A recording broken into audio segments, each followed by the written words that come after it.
My name is Greg Bell. I currently serve as Lieutenant Governor. My dear fellow Republicans, what an honor it is to serve alongside Gary Herbert.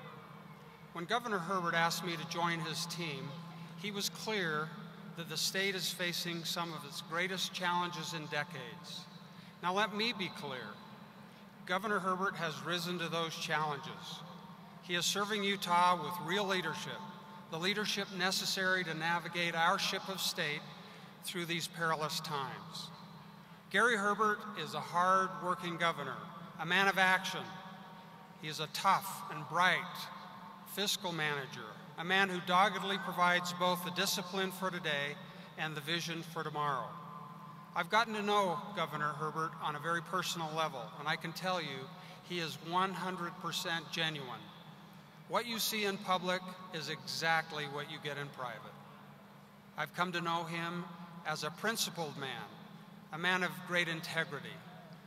Ladies and gentlemen, fellow Republicans, let me present to you my dear friend and yours, Gary Herbert, the governor of the great state of Utah.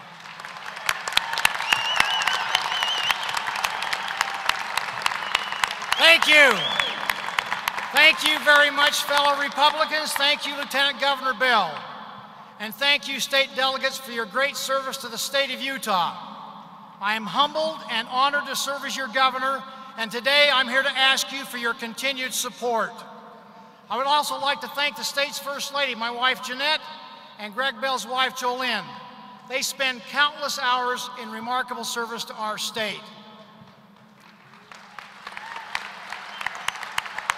President Bush once said, "Our nation is chosen by God and commissioned by history to be a model to the world." I believe that to be true, and I know you believe it as well. But we stand here today at a crossroads in our history. For example, just a few weeks ago, the Democrat administration and Congress overreached in establishing a federalized health care system. It is ill-planned, it is ill-conceived, and frankly, we just can't afford it.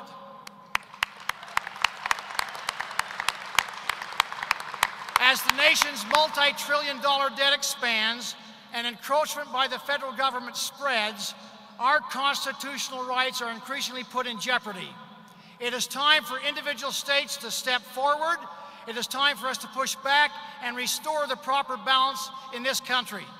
The reassertion of state and individual rights must begin here in Utah, and it has to start with us now. Utah is an example to the rest of the country. We are fiscally conservative.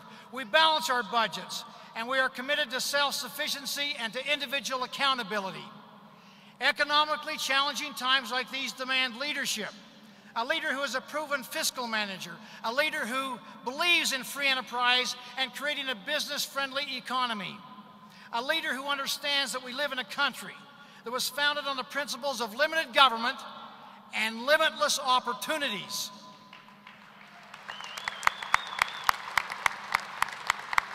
These times demand innovative and decisive leadership. It's not about politics and gimmickry.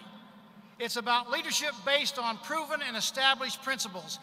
This is not a time for Me Too politics, but that is exactly what Utah is being offered by the Democratic opposition.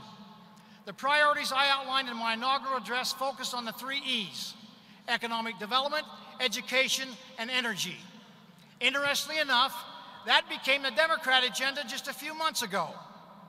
I chose as my lieutenant governor a Republican legislator from Davis County. The Democrats did that very same thing just a few days ago. Our party first chose to have a convention here at the Salt Palace. And guess who's having a party down the hall right now? But as we all know, there is a clear difference between the two parties.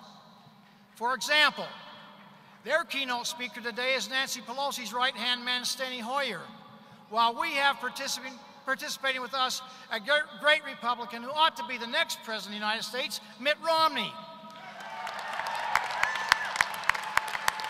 That says a lot about the differences in the party. Utah didn't become #1 by saying "me too." Utah is consistently recognized as the best managed state in the nation. That didn't happen by accident nor by imitation. This administration doesn't run from who we are or pretend to be something that we're not. Lieutenant Governor Bell and I demonstrated our leadership as we worked closely with legislators and citizens to guide this state through the most difficult legislative session in decades. We saved education from deep and devastating cuts. We protected critical services while making state government even more efficient. And most importantly, we did it without general tax increases because we don't believe that the citizens should be viewed as an ATM for their government.